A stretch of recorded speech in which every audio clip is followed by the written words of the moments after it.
Raider Nation, what's going on? It's Mitchell Renz here, host of the Raiders Report. And coming up on today's show, I'm going to give you my Las Vegas Raiders keys to victory on the road against the Washington Commanders. And then, at the very end of the show, for all the real ones out there, my score prediction for this Week 3 showdown. So the way that these keys are going to go is I'm going to start on the offensive side of the football, and then I will go to the defensive side of the football. And this one isn't rocket science. The number one talking point right now around Raider Nation. Yeah, people are going to mention Geno Smith. Yeah, people are going to mention Ashton Jeanty. But the definition of a real one, when I sit down and I talk to a Raider fan, if the first thing not out of your mouth is, what the hell are we going to do with this offensive line? I don't know if you've been watching the Raiders a lot this season. And it starts up front. From a rushing perspective, we are 28th in attempts, 31st in rushing yards per game, 31st in yards per carry, tied for 29th in first down runs, and 32nd in run block win rate at 62%. It's really hard to win in the NFL when you are unable to run block. It's also really hard in the NFL when you're unable to pass block, and the Raiders have given up 7 sacks this season. That's tied for 4th most in the league, and 32 pressures. That is for 6th. Now, depending on who you look at, there's some people that have higher grades for the Raiders in terms of their pass protection, and their pass protection has been better than their run blocking. Nobody's, I really think, going to dispute that. But if you can't block, you're not going to win in the National Football League. Let's go to the next one here, and I wore this shirt for a reason today. I want to see the Raiders get Ashton Jeanty involved. I don't care if that's running between the tackles. I don't care if that's running behind Colt Miller, running behind DJ Glaze. I don't care if that's throwing the football to him. We got to be able to think of creative ways to get the ball in his hand, and we got to be able to think of some creative ways to get him in some open space. I want a confident Ashton Jeanty. I don't want a running back that is overthinking and looking for holes, and I get it. Does he need to be better in pass protection? Yeah, of course he does. Does he need to, I think, also read blocks, understand the plays? You can't mix up the play, Jeanty, with Geno. Those things need to happen.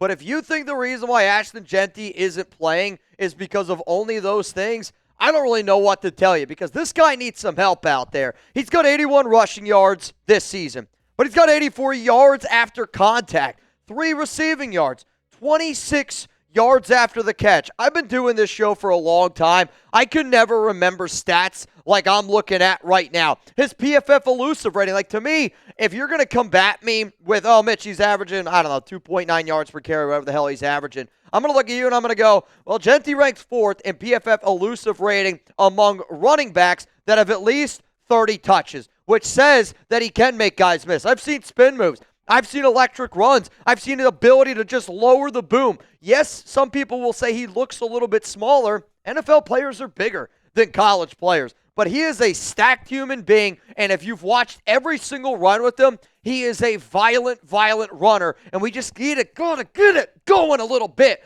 with them. There's also 54 running backs with 10-plus carries. Jeanty ranks 54th, minus 0.1 yards per contact. That is the glaring message of he's literally getting hit in the backfield before he can even get it going. When you got to make that many guys miss, and on top of that, they're only bringing 4 or 5 because they're daring you to throw it deep, this is the major problem with the Raiders' offense. It is not Ashton Jeanty. It is not Geno Smith. It is this offensive line. So, Pete Carroll, I'm looking at you, homie. You are our running back coordinator, essentially. He is the run game coordinator. The running back coach is the old Notre Dame coach, McLellan.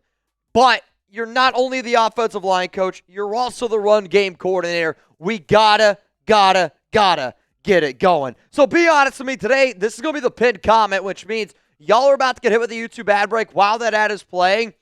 You can let it play. It actually helps me out. Scroll on down. How many total yards does Jeanty need to have this week for the Raiders in order to get a win against the Commanders? My answer is going to be coming up here after this YouTube ad break. I'm going to keep it 100 with you, and that's the number that I'm looking for. 100 total yards for Ashton Jeanty. Anything less than that, I'm going to be a little bit disappointed. That is, unless we win. Let's go to the next key to victory here on offense. I think you got to take what's available. And the number one thing that I learned from watching the Geno tape was There were so many opportunities for us to take the 4-yard gain, the 5-yard gain, the intermediate gain, and instead, they were looking for the home run. And sometimes that happens when you press. Geno clearly didn't have a good game. Chip Kelly didn't have a good game plan, and you even heard Smith talk about it in his press conference on Wednesday. He even said, I watched the tape 10-plus times. Actually, I think that was actually on Thursday he said that. He's like, hey, I watched the tape like 10-plus times, and I need to be able to take what's given to me. You do need to be able to take what's given to you. And if they do that, it will open up the entire field. Next thing that I want to talk about here is getting the tight ends involved. So for those of you that don't know, I'm a big fantasy football guy. I love stats. And one of the reasons why I want everyone to always watch the show that I do on Thursdays in regards to Raiders versus, whoever preview, it's because I get into a lot of stats in terms of how this position does, how that position does, how this position does. And right now, one of the top guys that you should target in that secondary for Washington is Bobby Wagner. He looks much slower. And I talked to our Commanders host here. His name is Jack Sperry. And I said, where would you look to target in the look at the linebackers? He's like, you should go after Bobby Wagner. Wagner can still stop the run. But in terms of slowing down the pass, it's not really going to happen because he's definitely slowed up. But the Commanders this season, I get it, only 2 games, have allowed 175 receiving yards to the tight end position. That is ranked 30th in the NFL. I believe Brock Bowers and Michael Mayer are 2 absolute studs. And with the amount of success that Geno Smith had week 1 in the 12 personnel, that's what I want to see. Get the tight ends involved. Let's go to the last one.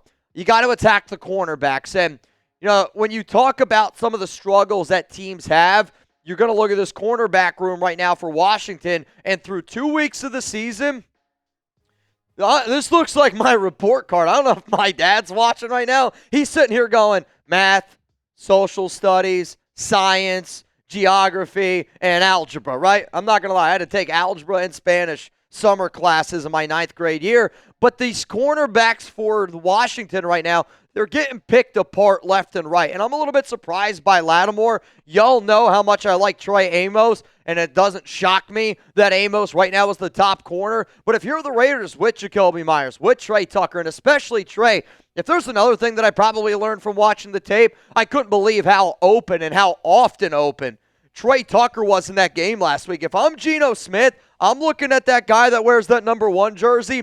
I'm circling him and I'm going, how can I get him more involved? Because he's getting open and he needs more opportunities. Coming up next here on the show, we're going to get into our keys to victory on the defensive side of the football. And when you really watch the Raiders this season, the defense is why we're in games. The defense is why we had a shot to win last week, and defense is the reason why we won that week 1 game against New England. Probably going to be the reason why we win this upcoming game against the Washington Commanders. But guess what? I got to give a shout out to today's sponsor, Mando. Fall is here. Crisp air, smells like football. Hopefully, it doesn't smell like body odor. That's especially if you're using Mando. But if you're like most guys, you're still putting in that hard work, and yeah, that means sweat. Don't let body odor sideline you. Mando deodorant plus sweat control is for real working guys. Though, I don't know if many people see what I do and they're like, oh, that's a real working guy. Formulated to stop odor before it starts and doesn't mask odor with overwhelming fragrance. So you can tackle anything, the job site to tailgating with confidence. Don't mask it, Mando it. And as a special offer for our listeners, new customers get 20% off site-wide with our exclusive code. Use code CHAT, C-H-A-T, at shopmando.com for 20% off site-wide plus free shipping. I love Mando because I sweat all the time. I'm up here yelling, I'm up here screaming. I got sweat rolling down my back, but luckily, that clinical strength sweat control, one swipe and you're good to go. This isn't your typical deodorant. It's clinical strength, 2 times better at controlling sweat than the standard. It controls both sweat and odor for 72 hours. My goodness. And after 12 hours, underarm sweat was reduced by 92%. This stuff works. Mando starter pack is perfect for new customers. It comes with a solid stick deodorant, cream tube deodorant, 2 free products of your choice. Think of it like a mini body wash and deodorant wipes. And free shipping. As a special offer for our listeners, new customers get 20% off site-wide with our exclusive code. Use code CHAT at shopmando.com for 20% off site-wide plus free shipping. That's shopmando.com. Please support the Raiders Report. Tell them that we sent you. Mando's got you covered. Protect your pits. Smell great. doing it. Let's go to the keys to victory here, and I'm going to go after the right guard, and I'm going after the right tackle. Think of this as almost like what you would tell other teams to do against the Raiders. You wouldn't go after Colton Miller, just like I don't want them to go after Laramie Tunsil. He's been the best left tackle. Well, he's been the best offensive lineman on that team, but he's been a very solid left tackle. When you're talking about the right side of the offensive line for Washington, I bet you Max Crosby right now is licking his flipping chops. I bet you every defensive lineman is going, can I go up against Nick Algoretti? Because he's played in the 139 snaps, a 49.2 overall grade. Really been struggling in the pass blocking, 39.1. Run blocking at 63.8. But guess what? He's not the only guy that's been struggling. Rookie Josh Connerly Jr. from Oregon, also 139 snaps. Overall grade, 42.4. Pass blocking grade, yikes, 30.9. Run blocking grade, 52.9. It's not been good for the guys on the right side. So if you're the Raiders, that's where I'm going. Let's go to the next key to victory here, and this one is kind of simple. It's take away Terry McLaurin. He's the number one go-to guy. And I think the game plan that the Raiders did up against New England where they were like, I'm not going to let Stephon Diggs beat me. Somebody else has got to beat me. It's kind of the same mindset that I want to see here tonight. And it's the same mindset that I want to see going in, because if you take away Terry McLaurin, he's going to be somebody that's going to pick up those tough first downs. Sure, they got Zach Ertz, they got Deebo Samuel, but Deebo Samuel's fat. Zach Ertz has been battling an injury all week. So if you take him away, that makes whoever's playing quarterback, sounds like it's going to be Mariota. I am recording this video on Thursday. I'll be honest with y'all. I like to get off days too once in a while. So if Mariota ends up starting, you got to make Mariota throw. And the practice report will come out on Friday, so we'll know what exactly is going to happen with Jayden Daniels, but it doesn't sound like Jayden's going to be playing in this upcoming game. So to me, I know that Mariota can burn us with his legs. I just don't think that he can burn us with his arm over and over and over and over again. So if I'm the Raiders, I'm either going to put a QB spy on him. I think a guy that would be great for a QB spy is Jamal Adams. Jamal Adams is the type of defender. When I was a kid, we had this kid on my basketball team. Shout out to Anthony Sori.